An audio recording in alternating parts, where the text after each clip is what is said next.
तो गुरुदेव आगे क्या कह रहे हैं कि ये व्यवस्था परमात्मा उनकी करेगा जो भक्ति चाहेंगे, बकवाद करने वालों के लिए नहीं करेगा भगवान, वो बकवाद करते रहेंगे।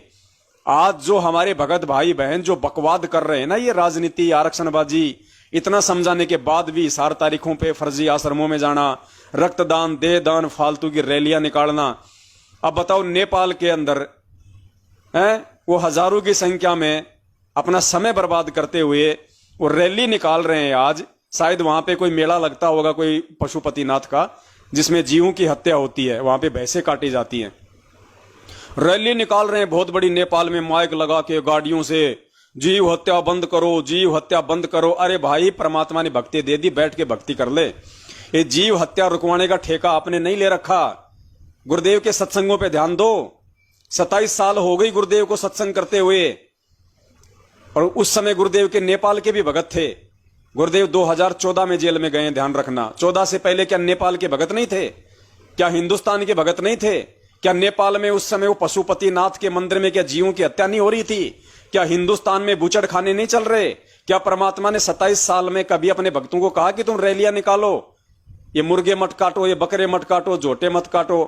कभी कहा परमात्मा ने कि बच्चों जीव हत्या के खिलाफ रैलियां निकालो?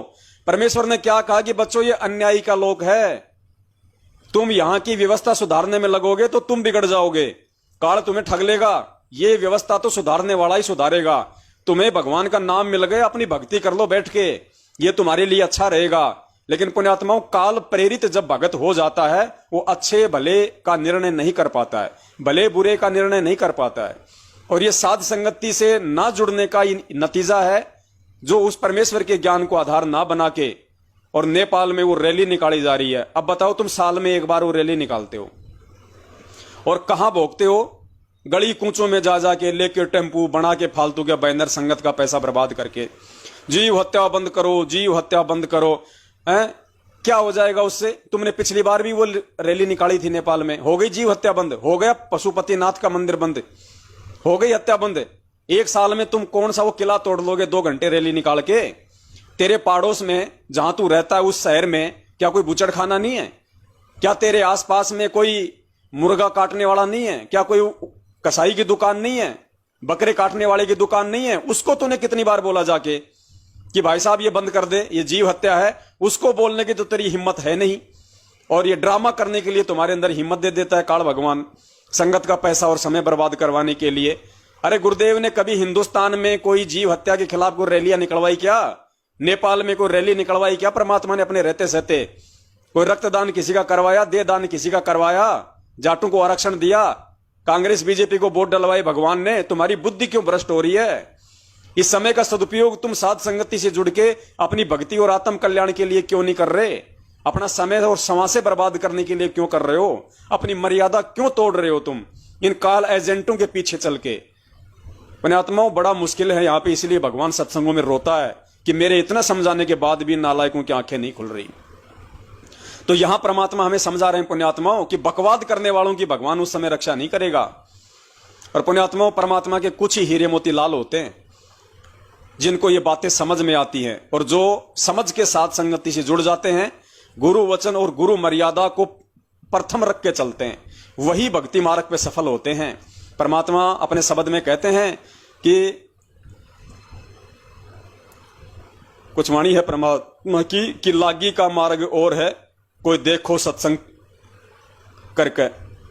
हर किसी के समझ में नहीं आती हैं ये बातें।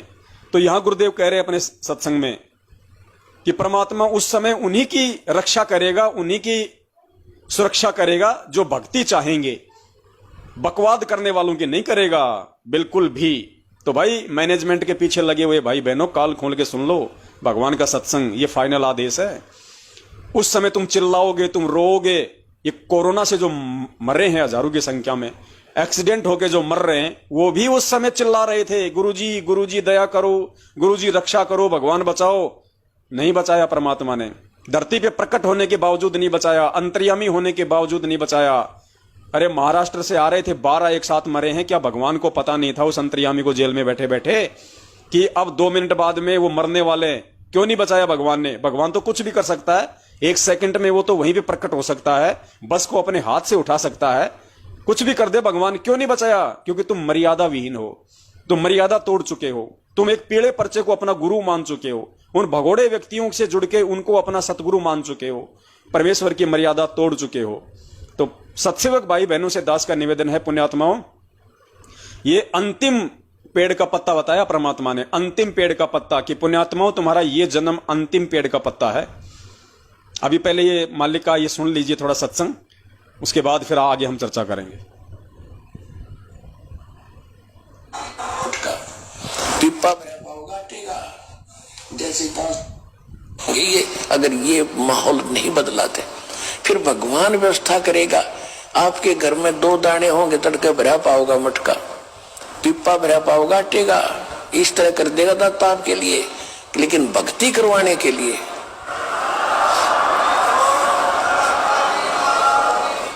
ये उनकी करेगा जो भक्ति करेंगे, और जो बकवाद चाहोगे वो अपना करते रहियो।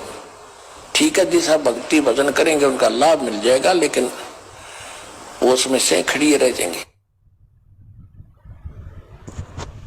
समझदार को संकेत ही काफी होता है, गुरुदेव ने बिल्कुल स्पष्ट कर दिया है। और परमेश्वर कहते हैं, देते को हरि देत है जहां तहां से आन, अण देवा मांगत फिर साहिब सुनो ना कान। ये समर्थ होते हुए भी परमात्मा क्यों उन आत्माओं की रक्षा नहीं कर पाता? समर्थ होने के बावजूद भी परमात्मा उन आत्माओं की रक्षा क्यों नहीं कर पाएगा? इसके पीछे एक बहुत बड़ा रहस्य है पुण्यात्माओं। परमेश्वर ने एक सत्संग के माध्यम से हमें ये बात बताई बड़े प्यार से, अगर कोई उसको समझ जाए तो। इसीलिए परमात्मा ने अपने सत्सेवक बच्चों को निमित्त बना के संगत में संदेशा दिलवाया है कि भैया घर घर में पूज्य गुरुदेव संत रामपाल जी भगवान को 42 मिनट की भोग की आरती के साथ उनको भोग लगाना शुरू कर दो। परमेश्वर को खिलाओ, परमेश्वर को श्रद्धा से खिलाओ, भाव से खिलाओ, परमेश्वर को भोग लगाओ। उन पत्थर के देवी देवताओं को 4 युग हो गए हमने भोग लगाते लगाते, आज हमें वो जिंदा परमात्मा, जिंदा कबीर सतगुरु रामपाल जी भगवान के रूप में मिला है, आज उसको भोग लगाना है। लेकिन 90% संगत फिर भी काल प्रेरित होके और कबीर जी की समझे जाने वाली एक कागज की फोटो को परमात्मा मान के उसका प्रकट दिवस मनाती है, उसको भोग लगाती है। इनकी बुद्धि भ्रष्ट हो गई है। जिस फोटो को गुरुदेव ने यहां तक कह दिया कि ये तो काल्पनिक फोटो है, ये तो इमेजिन है, सपोजिशन है, ये परमात्मा का ऐसा रूप नहीं है, वो तो किसी भी रूप में आ जाता है। उस फोटो को तो आज भी लोग भगवान मान रहे हैं भगत होके, और जो भगवान सामने बैठा है गुरुदेव के रूप में, उनका जन्मदिन मना रहे हैं उनका। पुण्यात्माओं, ऐसी आत्माओं की परमात्मा रक्षा नहीं करेगा। जो परमेश्वर साथ संगति के माध्यम से संगत में संदेशा दिलवा रहे हैं, ये आने वाले उस विनाशकारी समय से बचाव के लिए दिलवा रहे हैं, क्योंकि भगवान किसी का सगा नहीं है। परमात्मा उसी की रक्षा करेगा जो परमेश्वर के वचन पे चलेगा, जो परमेश्वर के विधान पे चलेगा। और परमेश्वर का विधान क्या कहता है? वो समर्थ परमात्मा आने वाले समय में क्यों अपनी असमर्थता जाहिर कर देता है? इसके लिए परमात्मा ने एक उदाहरण दिया हमें, सुदामा जी का और पांडवों का। ध्यान से सुनना ये सत्संग पुण्यात्माओं, आंखें खुल जाएंगी। और अभी तक यदि आपने अपने गुरुदेव को हर रविवार को या महीने में 1 बार या 2 बार, चाहे रोज भोग लगाओ, ये तो आपकी श्रद्धा, आपके समय, आपके समर्पण और आपकी आर्थिक स्थिति के ऊपर निर्भर करता है। यदि आपने पूज्य गुरुदेव संत रामपाल जी भगवान को हलवा का भोग लगाना शुरू नहीं किया, आपने भोग की आरती अपने घर में शुरू नहीं की, और उस कागज की दाढ़ी मूंछ वाली फोटो को परमात्मा मानना नहीं छोड़ा, उसको अपने घर में, अपने दरबार के वहां पे यदि आपने रखना नहीं छोड़ा, पुण्यात्माओं, परमात्मा रक्षा नहीं करेगा। 2 नावों की सवारी करने वाले का पैर फट जाता है। तो ध्यान से सुनिए परमात्मा क्या कह रहे हैं सत्संग में। गुरुदेव कह रहे हैं कि सुदामा श्री कृष्ण जी का दोस्त था, सखा था। क्या श्री कृष्ण जी को पहले नहीं पता था कि सुदामा इतना गरीब है, मांग मांग के खाता है? वो तो पहले भी सुदामा के लिए झोपड़ी बना सकता था, महल बना सकता था, उसके घर में अनाज की बोरियां पटक सकता था। लेकिन नहीं, विधान है परमात्मा का, चाहे 3 लोक का हो चाहे 7 लोक का हो। गुरुदेव ने कहा कि जब तक सुदामा ने श्री कृष्ण जी को चावल नहीं खिला दिए, जब तक सुदामा ने श्री कृष्ण जी को 3 मुट्ठी चावल नहीं खिला दिए, तब तक श्री कृष्ण ने भी अपने प्रिय सखा सुदामा की रक्षा नहीं की। ये एग्जाम्पल है बहुत बड़ा। देते को हरि देत है जहां तहां से आण। फिर परमात्मा ने पांडवों का उदाहरण दिया, देखना आगे पुण्यात्माओं।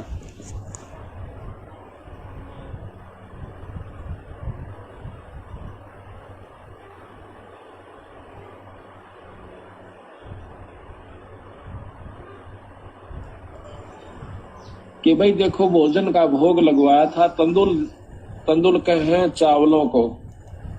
भगवान कृष्ण को सुदामा जी ने जब चावल खवा दिए तो उसके बदले में उसकी सुदामा पूरी रची, नहीं तो नहीं रची। क्योंकि पहले भी तो प्रेम था, पहले के वो जाने नहीं थे कि सुदामा हमारा प्यारा सा दुखी कि भाई देखो भोजन का भोग लगवाया था तंदुल कहे चावलों को। भगवान कृष्ण को सुदामा जी ने जब चावल खवा दिए तो उसके बदले में उसकी सुदामा पूरी रची, नहीं तो नहीं रची। क्योंकि पहले भी तो प्रेम था, पहले के वो जाने नहीं थे कि सुदामा हमारा प्यारा सा दुखी हो रहा है।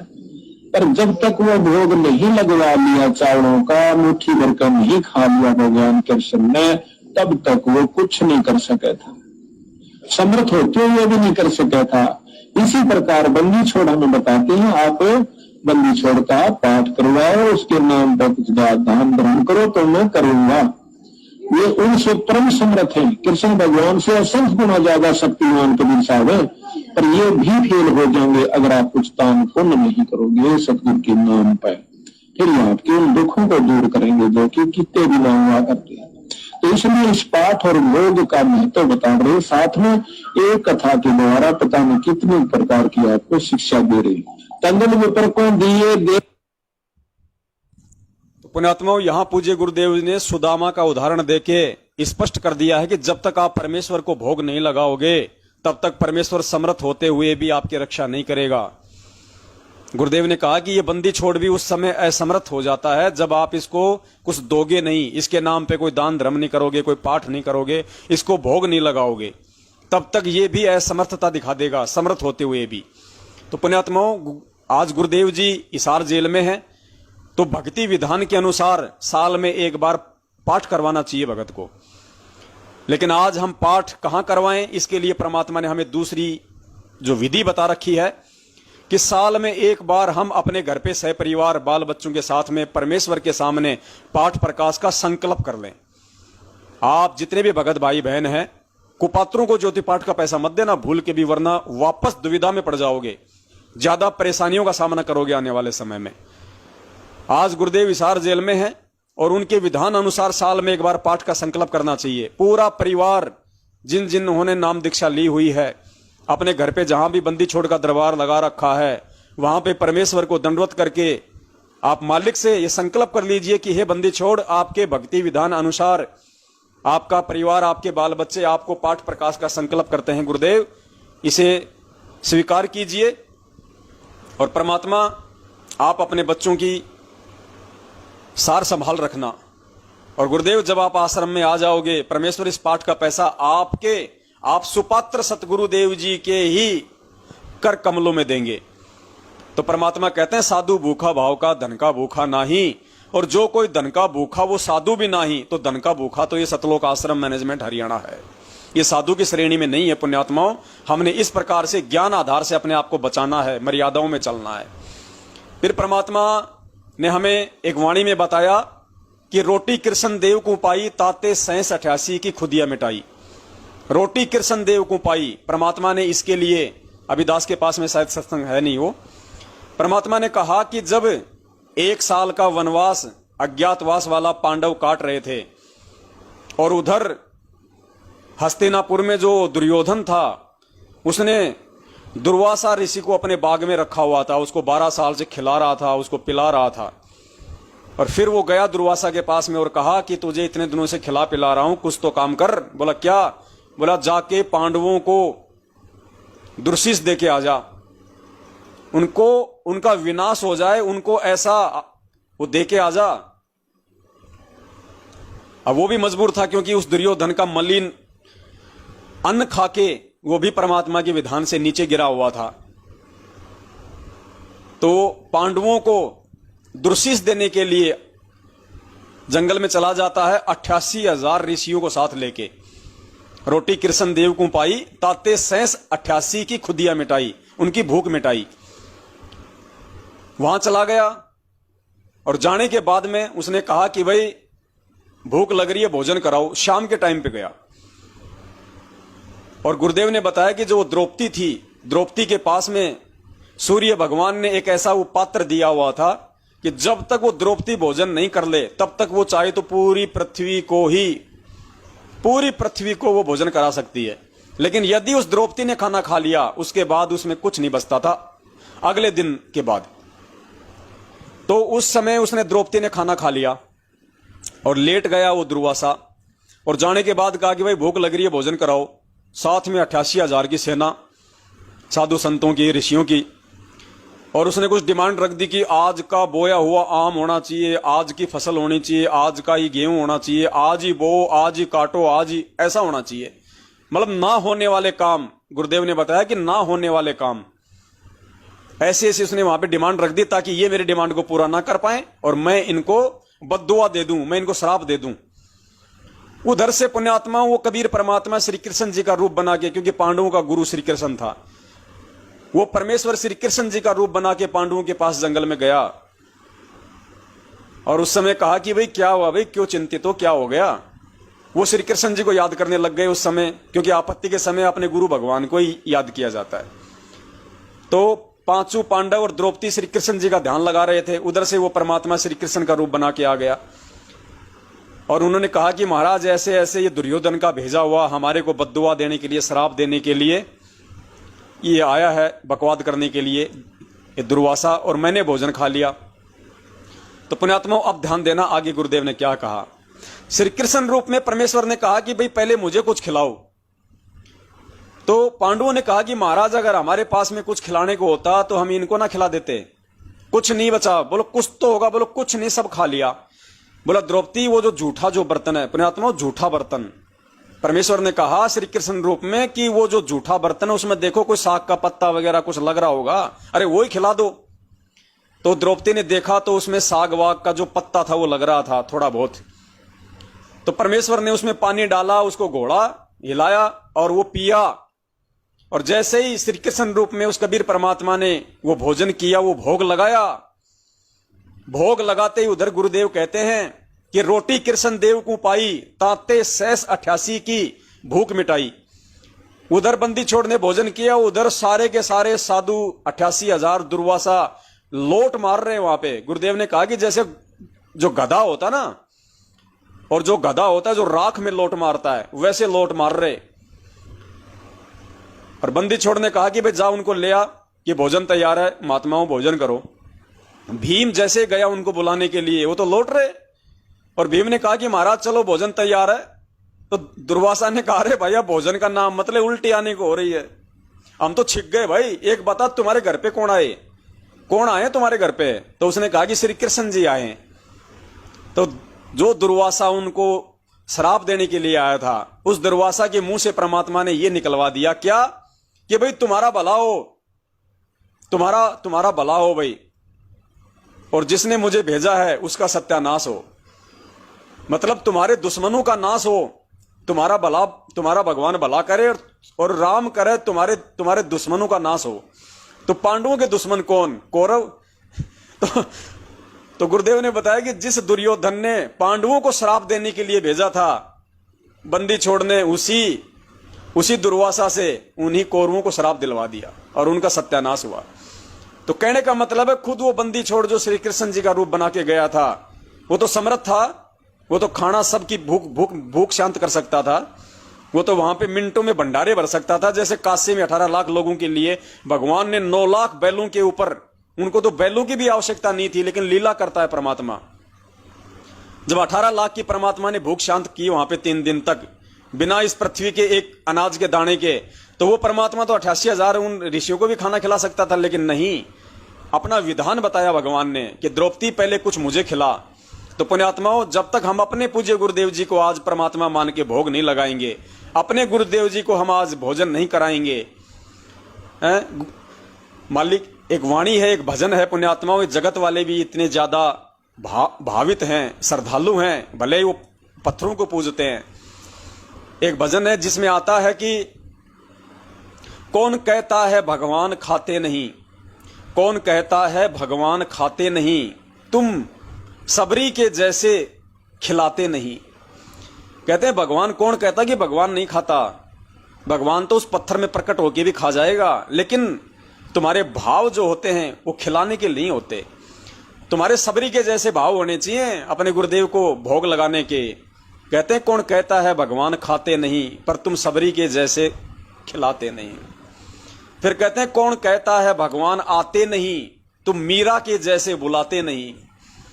पुण्यात्माओं, आज हमें मीरा के श्री कृष्ण जी और सबरी के श्री राम से उत्तम सर्वश्रेष्ठ वो भगवान वो राम मिला है असली।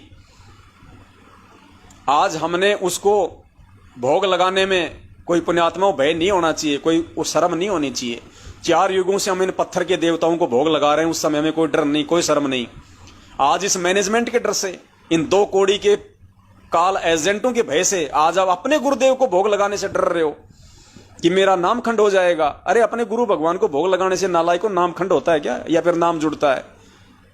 हमारे नेपाल की जो कमला बहन है, उसके माध्यम से परमात्मा ने संगत में घर घर में आज भोग लगवाना शुरू कर दिया। घर घर में जब उसने नेपाल में भोग लगाना शुरू किया पिछले 2 साल से, तो नेपाल के स्टेट कोऑर्डिनेटर ने मंजू के माध्यम से जेल में लगवा दी प्रार्थना। ऑडियो आ गई कि गुरुजी वो आपका भोग लगा रहे हैं। बता, वो नालायक अपने बाप से प्रार्थना कर रही है कि गुरुजी आपका भोग लगा रहे हैं। अरे वो किसका लगाएंगे? तेरे चाचा महेंद्र भोगड़े का लगाएंगे क्या? उसके बाद से परमात्मा ने फिर लाइव वीडियो बनवाया, और आज पुण्यात्माओं जो परमेश्वर के बच्चे हैं, जो परमेश्वर के हंस हैं, आज घर घर में गुरुदेव को हर संडे को या महीने में 2 बार परमेश्वर को हर घर में हलवाराम का भोग लग रहा है। और पुण्यात्मा कोई बड़ी बात नहीं, अगर आप हलवाराम नहीं बना सकते, आपकी इतनी स्थिति नहीं है, आप यदि मजबूर हैं, पुण्यात्माओं सूखी रोटी का भी भोग लगा दो। परमेश्वर भाव का भूखा है, साधु भूखा भाव का, धन का भूखा ना है। परमात्मा कहते हैं व्यंजन 36 ये ना चावे, जो मिल जावे रुचि रुचि खावे, भाव ले देख प्राणी का, प्रसाद अलूणा ये खा जावे। ये परमात्मा वो है, ये भाव देखता है, ये 56 भोग नहीं देखता। लेकिन जो हलवा राम है वो एक नॉर्मल सी चीज है। अगर आप अपने परिवार में 2-4 भी परमात्मा के भगत हैं तो 50 ग्राम 100 ग्राम घी में आप जी हलवा आराम से बना सकते हैं, कोई बड़ी बात नहीं है। पहले कम से कम इतने कि तो हम दिन में बीड़ी पी जाया करते थे, कोई सिगरेट पी जाया करता था, कोई पान खा के थूक देता था। आज आपको कम से कम महीने में 2 या 3 बार ही तो भोग लगाना पड़ रहा है गुरुदेव को। बाकी तो हम रोज खाना बनाते हैं, रोज अपनी थाली में थोड़ा सा परमेश्वर को भोग लगाते हैं, वो अलग है। और एक जो 42 मिनट की जो भोग की आरती है उसके साथ भोग लगाना अलग है, हलवा बना के। पुण्यात्माओं, ये मालिक का विधान है। गुरुदेव जी खुद बता रहे हैं अपने सत्संगों में, श्री कृष्ण जी सुदामा की सुदामापुरी पहले भी तो रच सकता था, लेकिन नहीं रची जब तक सुदामा ने श्री कृष्ण जी को चावलों का भोग नहीं लगा दिया। श्री कृष्ण रूप में वो कबीर परमात्मा दुर्वासा की 88,000 ऋषियों की भूख शांत कर सकता था, लेकिन नहीं, पहले उस परमात्मा ने भोग लगाया। पांडवों का झूठा परमेश्वर ने पानी घोल के पिया, अपने विधान को पूरा किया भगवान ने। ये सत्संग आज परमात्मा ने हमें इसीलिए समझाएं कि पुण्यात्माओं, जब परमेश्वर ने उनके साथ में कोई छल कपट नहीं किया, उस समय परमात्मा ने कोई भेदभाव नहीं किया, तो आज तो परमात्मा साक्षात अपने वास्तविक रूप और स्वरूप में धरती पे प्रकट है। आज कैसे अपने विधान को तोड़ देगा? जब तक तुम अपने सबसे पहले तो अपने गुरुदेव को भगवान नहीं मानोगे, और भगवान मान के फिर कागज वाली दाढ़ी मूछ वाली फोटो को जो तुम भगवान मानते हो अपने नादानी में, उसको जब तक छोड़ोगे नहीं, उसको पूजना नहीं छोड़ोगे, उसका ध्यान नहीं छोड़ोगे, और अपने गुरुदेव को ही वो कबीर परमात्मा नहीं मानोगे, और फिर अपने गुरुदेव को हलवा राम का अपने घर पे भोग नहीं लगाओगे, परमात्मा रक्षा नहीं करेगा। ये विधान है भगवान का, और ना ही हमारी भक्ति सफल होगी। हमने यदि सतलोक जाना है तो एक समय पुण्यात्माओं, चाहे आज चाहे कल चाहे अगले जन्म में, हमने एडी से लेकर चोटी तक अपने पूज्य गुरुदेव जी के प्रति समर्पित होना पड़ेगा कि इसके अलावा दुनिया में कोई भगवान नहीं है, धरती पे कोई संत नहीं है, और कोई भगवान नहीं है, ना कोई दाढ़ी मूछ वाला है, ना कोई और है। यही है जो कुछ है वो सब कुछ। उसके बाद पुण्यात्माओं, परमात्मा पल पल अपने भगत की, उस मर्यादित भगत की जो आज मर्यादा में रह के चल रहा है, गुरु वचन पे चल रहा है, गुरु मर्यादा में है, साथ संगति से जुड़ा हुआ है, उसकी परमात्मा रक्षा करेगा, क्योंकि परमात्मा स्वयं अपना विधान नहीं तोड़ता। ये परमेश्वर के सत्संगों से ही आपके सामने जग जाहिर है। और जब वो समय आया तो परमात्मा किस प्रकार से अपनी आत्माओं की रक्षा करेगा।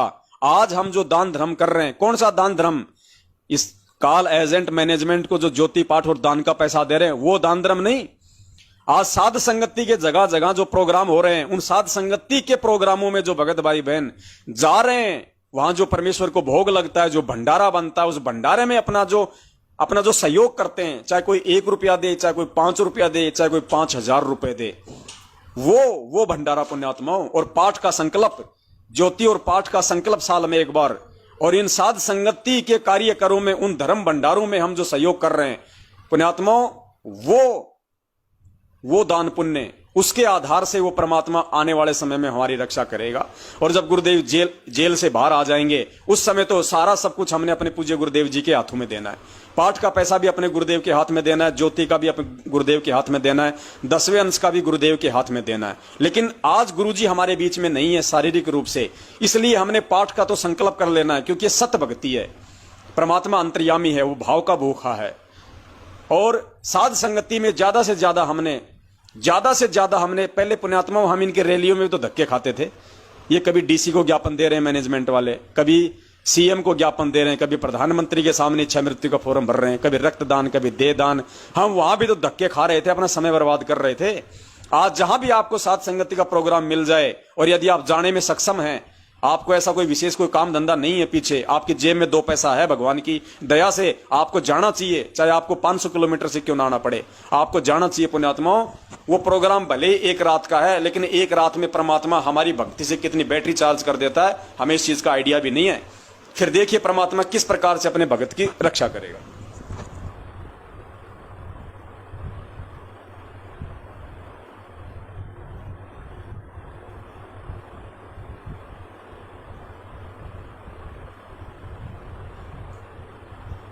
परमात्मा से पूछा किसी ने कि धर अंबर सब जाएंगे और बिनसेंगे कैलाश, एकम एका होएगा तब कहाँ रहे तेरे दास। धरती अंबर जान दे और बिनसें दे कैलाश, एकम एका होण दे मेरे आश्रय रहे मेरी दास। कि मेरे भक्त मेरे द्वारा बताई गई इस विधि और इस धर्म पुण्य के जहाज में बैठ के और ऐसे रहेंगे जैसे नौका जल के ऊपर रहा करती है। ये धर्म के कारण ये विनाश में नहीं आएंगे, जो तीनों लोगों का भी नाश बेशक हो जाए। पुण्यात्माओं, ये परम संत पूर्ण परमात्मा के मुख से निकले गए शब्द हैं। ये मिथ्या नहीं हो सकते, झूठे नहीं हो सकते। साध वचन पलटे नहीं, पलट जाए ब्रह्मांड। और ऐसा ही होगा आने वाले समय में, इसको कोई काट नहीं सकता। पुण्यात्माओं, समर्थ शक्ति धरती पे प्रकट है हमारे गुरु भगवान के रूप में। तो पुण्यात्माओं, दास की तो सेवा केवल इतनी है, परमपिता परमेश्वर जी के आशीर्वाद से, उनके सत प्रेरणा से आज काल भगवान का जो कुचक्कर, जो कुचाल षड्यंत्र जो संगत में और पूरे विश्व में जो फैला हुआ है, जिस प्रकार से वो भगत समाज से लेकर जगत वालों को भ्रमित कर रहा है, अपने जाल में फांस रहा है, उसकी जानकारी आप जीव तक पहुंचा दी जाए परमपिता परमेश्वर के आशीर्वाद से, उस समर्थ के आशीर्वाद से। वरना मुझ नीच 2 कौड़ी के पवन दास की क्या औकात पुण्यात्माओं, मैं भी आप ही की कैटेगरी का 2 कौड़ी का जीव हूं। मेरी क्या औकात जब बाकी संगत में कोई खड़ा नहीं हो रहा, कोई इतना सब कुछ नहीं कर पा रहा जो परमात्मा इस कुत्ते को निमित्त बना के जो करवा रहे हैं। तो इसमें सारा का सारा श्रेय सब कुछ उस बंदी छोड़ का है, मेरे गुरु भगवान का है, मेरे परम पिता का है। तो दास तो अपनी सेवा और अपनी भक्ति जब तक पूज्य गुरुदेव जी का आशीर्वाद रहेगा, निर्बाध और निर्विघ्न रूप से करता ही रहेगा। चाहे कोई समझे या ना समझे, समझेगा तो उसका भला, ना समझेगा तो उसका बुरा। इस दास की तो सेवा परमात्मा के चरणों में बन रही है। और आप सभी भाई बहनों से निवेदन है, जिन्होंने अभी तक अपना कोई यूट्यूब चैनल नहीं खोला है, जिन्होंने फेसबुक पे अपना कोई ग्रुप नहीं बनाया है, सबसे पहले वो भाई बहन, ये भी एक बहुत बड़ी सेवा है। यदि आप इस प्रकार से भी करते हैं तो अपना यूट्यूब चैनल खोल लीजिए। बहुत आसान है, यूट्यूब पे जाइए, सर्च कीजिए यूट्यूब चैनल कैसे बनाएं या फेसबुक का ग्रुप कैसे बनाएं। 2-2, 4-4 मिनट के वीडियो मिल जाएंगे, अच्छे से आप जी समझ जाओगे। चैनल बनाने के बाद में आप जी उन पे दास के ये वीडियो डालिए, दिन में 2-4 वीडियो डालते रहिए। और डालने के बाद में बहुत सारे भगत भाई बहन ऐसे हैं पुण्यात्मा, वो वीडियो तो डाल देते हैं अपने चैनल बना के, अब उनके वीडियो को कोई देखता नहीं है। फिर 2-2 दिन निकल जाते हैं, 2 आदमी भी उनके वीडियो नहीं देखते। डालने से भला नहीं होगा पुण्यात्माओं। वो वीडियो अपने चैनल पे डालने के बाद में भी आपने उस वीडियो का लिंक हर जगह शेयर करना पड़ेगा। आपके मोबाइल पे, व्हाट्सएप पे जितने भी भक्तों के नंबर हैं, सबको वो वीडियो भेजिए, जगत वालों को या व्हाट्सएप के जितने भी आप जी ग्रुपों में जुड़े हैं वहां पे आप जी उस वीडियो के लिंक को शेयर कीजिए। और फेसबुक पे भी जब हम वीडियो डालते हैं तो वहां पे एक साथ में 400-500 लोगों को शेयर कर सकते हैं। एक साथ में वहां पे हम टैग कर सकते हैं, 400-500 लोगों को टैग कर सकते हैं एक साथ। तो जब तक आप थोड़ा आगे नहीं बढ़ेंगे, फेसबुक पे जो भक्तों के जो ग्रुप हैं आप जी उनमें ऐड होइए, आप उनको ज्वाइन कीजिए। और ज्वाइन होने के बाद आप अपने वीडियो के लिंक उन सभी फेसबुक के ग्रुपों में आप जी शेयर कीजिए। ऐसे ही अपना यूट्यूब का वीडियो उसको आप जी व्हाट्सएप से लेके फेसबुक पे, फेसबुक के ग्रुपों में हर जगह उसको शेयर कीजिए। और शेयर आप उसको करते रहिए, तभी पुण्यात्मा आपके वीडियो आगे पहुंचेंगे, भगत समाज तक पहुंचेंगे और लोग ये सच्चाई जान के फायदा उठा पाएंगे। वरना देख लो जिस प्रकार से नेपाल से लेके हिंदुस्तान लोग आज भी सतगुरु के भगत होने के बाद भी साथ संगति से ना जुड़ के कितना बड़ा धोखा खाए बैठे हैं। भगत भाई मर रहे हैं उसकी चिंता नहीं, और वो जो झोटे बकरे काटे जा रहे हैं उनके लिए रैलियां निकाल रहे हैं। अब इससे बड़ा और मंदबुद्धिता का काम उनका और क्या होगा। पुण्यात्माओं, हमने हर स्थिति में भगवान के वचन पे चलना है। 1994 से लेकर 2014 तक जो भक्ति क्रिया हमारे गुरुदेव ने की हैं, एक भगत के रोल में परमात्मा ने हमें समझाई हैं, परमेश्वर ने की हैं, हमें उसी आधार से चलना है। भगवान ने कभी भी ये रैलियां नहीं निकाली कि जीव हत्या बंद करो। सत्संग कर दिए भगवान ने, हमें समझा दिए, हमें सावधान रहने के लिए परमात्मा ने हमें बता दिया। भूख लग रही है, अपना पेट भरे हम सबसे पहले इस आध्यात्मिक मार्ग में, भक्ति मार्ग में। तो पुण्यात्माओं, इस प्रकार से हम सत्सेवकों ने कोई भी गलती नहीं करनी है परमेश्वर के आशीर्वाद से। और तमाम जाने अनजाने की गलतियों की समालोचना हम रोज अपने पूज्य गुरुदेव अपने भगवान से मांगते रहें। कोशिश करें हम बैठ के आरती करने की तीनों समय की। और परमात्मा ने चाहा तो बहुत ही जल्दी दास की कजोड़ भगत जी से बातचीत हुई है। और जो भक्ति बोध जो पुस्तक है, परमात्मा एक अच्छी क्वालिटी में, अच्छे पेपर में, थोड़ी सी बड़ी साइज में, क्योंकि जो भक्ति बोध की जो वर्तमान साइज है वो बहुत छोटी है।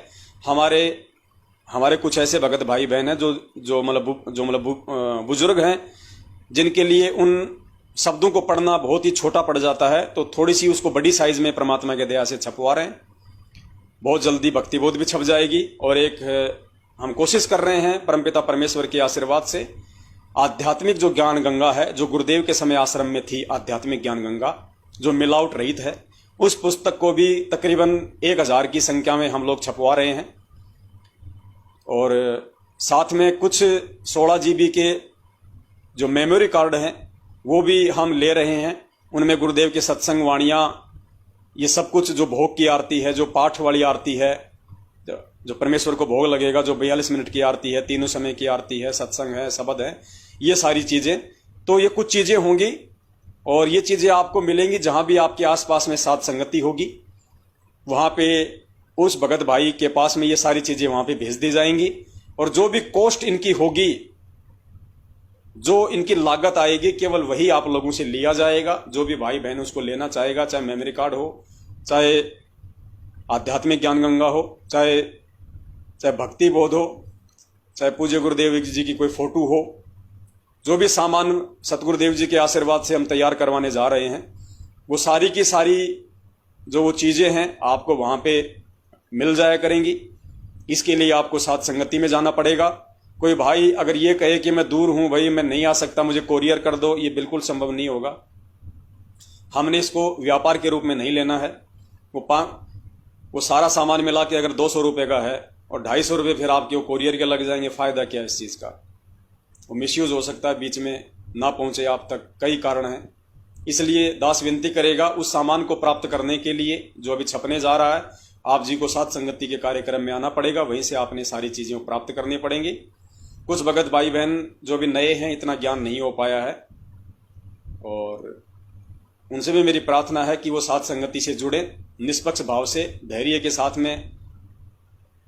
परमपिता परमेश्वर के जो सत्संग आपको दिखाए जा रहे हैं साथ संगति में, आप उनको सुने, अपने जीवन में आप उनको उतारें, आप उन पे अमल करें। क्योंकि पुण्यात्माओं, दास इतने समय से जो गुरुदेव के आशीर्वाद से आप लोगों के बीच में है, और दास जो संदेश आप लोगों को सदगुरु आशीर्वाद से, उनके ज्ञान आधार से दे रहा है, सबसे पहले दास उन वचनों पे चलता है। वरना मेरी औकात नहीं है कि मैं आपको वो वचन बोल सकूं, आपको वो बात मैं करने को बोल सकूं। अगर मैं बोलूंगा तो इसके 2 कारण होंगे। सबसे पहले तो मैं दोषी बन जाऊंगा, क्योंकि मेरी उस करनी और कथनी में रात दिन का अंतर हो जाएगा, तो मैं भगवान का दोषी बन जाऊंगा। और दूसरा, यदि मैं बोलूंगा और यदि वो काम मैं नहीं कर रहा हूं और आपको खाली मैं सलाह दे रहा हूं तो मेरे वचन आपके ऊपर काम नहीं करेंगे, वो निष्फल हो जाएंगे। ये भक्ति का विधान है। और यही कारण है आज लाखों की संख्या में ये पुस्तकें गांव गांव में पहुंचने के बाद भी लोग जागरूक नहीं हो रहे, क्योंकि इन पुस्तकों को बांटने वाले खुद अज्ञानी हैं, खुद मूर्खता में चल रहे हैं, गुरु वचन से हटके उल्टे जो है वो कुक्रम कर रहे हैं, राजनीतियां कर रहे हैं, आरक्षणबाजी कर रहे हैं, अंधे होके कुपात्रों को ज्योति पाठ और दान का पैसा दे रहे हैं। तो फिर वो दुनिया वाले तुम्हारे हाथ से ज्ञान गंगा लेके फिर वो क्यों वो पत्थर पूजा छोड़ेंगे? जब तुम दाढ़ी मूंछ वाली फोटो को नहीं छोड़ रहे पूजना, तो वो देवी देवताओं की फोटोओं को पूजना क्यों छोड़ेंगे? जब तुम भगत होके राजनीति करना नहीं छोड़ रहे तो दुनिया वाले तुमसे ज्ञान गंगा लेके राजनीति करना क्यों छोड़ेंगे? क्योंकि तुम्हारे शब्द निष्फल हो रहे हैं और उल्टा तुम भगवान के दोषी बन रहे हो। और पुण्यात्माओं, यही काल भगवान की सूक्ष्म चाल होती है। और इन सूक्ष्म चालों से दया परमपिता परमेश्वर की, जो अपने सत्सयोग बच्चों को उन्होंने ज्ञान आधार से बचाए रखा। इसी के साथ दास परमपिता परमेश्वर सतगुरु रामपाल जी भगवान से अनुमति चाहता है अगली लाइव साध संगति के लिए। सूचना आपको पहले दे दी जाएगी और आप सभी सत्सेवक भाई बहनों का दास धन्यवाद करना चाहेगा, जो आपने अपना कीमती समय निकाला। साध संगति से आप जी जुड़े रहे। और अभी 9 अक्टूबर को हरियाणा के गुड़गांव में साध संगति है। 9 अक्टूबर को हरियाणा के गुड़गांव में हमारी चंद्रो बहन है, गांव शिवाड़ी है। और जो पता है आप जी एक बार नोट कर लेना, या इस वीडियो के लास्ट में आप जी सुन लेना जो दास आपको बता रहा है। गांव शिवाड़ी बिरहेड़ा से शिवाड़ी के बीच में है, सरकारी स्कूल के पीछे है, तहसील है फरूखनगर, जिला गुड़गांव हरियाणा। और 9 तारीख को तो ये है परमात्मा का, 9 अक्टूबर को। और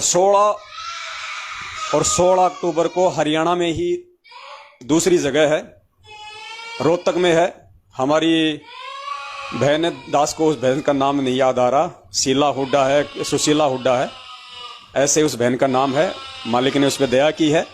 तो 16 तारीख को 16 अक्टूबर को रोहतक में है, आप जी वहां भी शामिल हो सकते हैं। पोस्टर वगैरह आपके पास में आते रहेंगे, पहुंचते रहेंगे। और पुण्यात्माओं, 9 अक्टूबर को उत्तराखंड के देहरादून में रानी पोखरी में साध संगति और भंडारा था, लेकिन उनके पड़ोस में किसी की अचानक से मृत्यु हो जाने के कारण वो प्रोग्राम जो है उनको वो कैंसिल करना पड़ा। तो उत्तराखंड का जो प्रोग्राम था जो रानी पोखरी का, वो परमात्मा ने 23 तारीख का रखवा दिया। यानी उत्तराखंड में 9 अक्टूबर से हटके 23 अक्टूबर को हो गया है। 23 अक्टूबर को शाम को 7:30 बजे बंदी छोड़ को भोग लगेगा, साध संगति होगी, भंडारा होगा।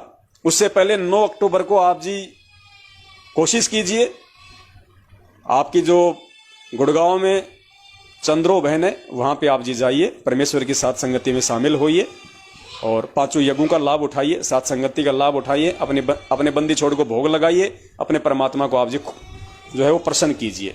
9 अक्टूबर 2021 गुड़गांव में, गांव शिवाड़ी, बिरहेड़ा से शिवाड़ी के बीच में और सरकारी स्कूल के पीछे, तहसील फरूखनगर, गुड़गांव हरियाणा। आगे साध संगतियों की जानकारी आपको मिलती रहेगी। और अभी 3 अक्टूबर को, जो अभी जा चुका है, क्योंकि आज 5 अक्टूबर है, आज से 2 दिन पहले 3 अक्टूबर को राजस्थान के जयपुर के पास में जोबनेर है, वहां पे परमात्मा का साध संगति और भंडारा था। 70-80 के आसपास वहां पे परमेश्वर की आत्माएं आई, बड़ा प्यार प्रेम से परमेश्वर ने भंडारा संपन्न करवाया। और 3 तारीख को ही उत्तर प्रदेश के हमीरपुर में था, वहां पे हमारे मोहनलाल भगत जी हैं, परमेश्वर ने उनको निमित्त बनाया। काफी संख्या में वहां पे परमेश्वर की आत्माएं आई भंडारे में। 3 तारीख का परमात्मा ने वो भंडारा भी संपन्न करवाया। तो बंदी छोड़ की दया हो रही है, जगह जगह सतगुरुदेव जी के आशीर्वाद से भंडारे शुरू होने जा रहे हैं। आप सभी को हिम्मत करनी चाहिए, आगे आना चाहिए। अब इन काल एजेंटों से डरना छोड़ देना चाहिए, अपने गुरुदेव भगवान को सामने रख के। और जगह जगह आपने भी साध संगति के प्रोग्राम रखवाने चाहिए, ज्यादा से ज्यादा आत्माएं उनमें शामिल हो सकें। आने वाले समय में पुण्यात्माओं, यही एकमात्र साधन है जो आप और हमारी रक्षा और सुरक्षा का कारण बनेगा। इसी के साथ दास अनुमति चाहता है। सत साहिब, बंदी छोड़ सतगुरु रामपाल जी परमेश्वर की जय हो। सत साहिब। जिसके सिर पर कृपा गुरु की, वो दुख कैसे पाएगा। जिसके सिर पर कृपा गुरु की, वो दुख कैसे पाएगा।